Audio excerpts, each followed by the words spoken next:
Video yang memperlihatkan momen liburan seorang anak bersama mamanya viral di media sosial.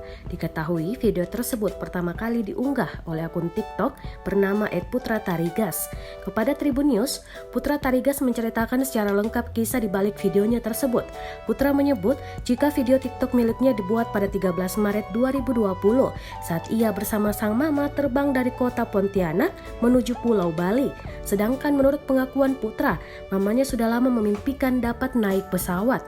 Keinginan tersebut telah diutarakan oleh mamanya sejak 5 tahun yang lalu saat Putra masih berkuliah di kota Pontianak.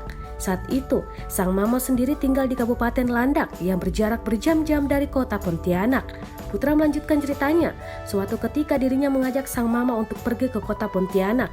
Keduanya menghabiskan waktu bersama jalan-jalan. Putra menyebut saat momen itulah sang mama mengutarakan mimpinya untuk bisa naik pesawat. Semenjak mendengar impian sang mama, Putra mulai bekerja keras untuk bisa mewujudkannya. Ia segera menyelesaikan perkuliahan dan mencari pekerjaan. Rupiah demi rupiah mulai Putra kumpulkan untuk bisa mengajak sang mama naik pesawat.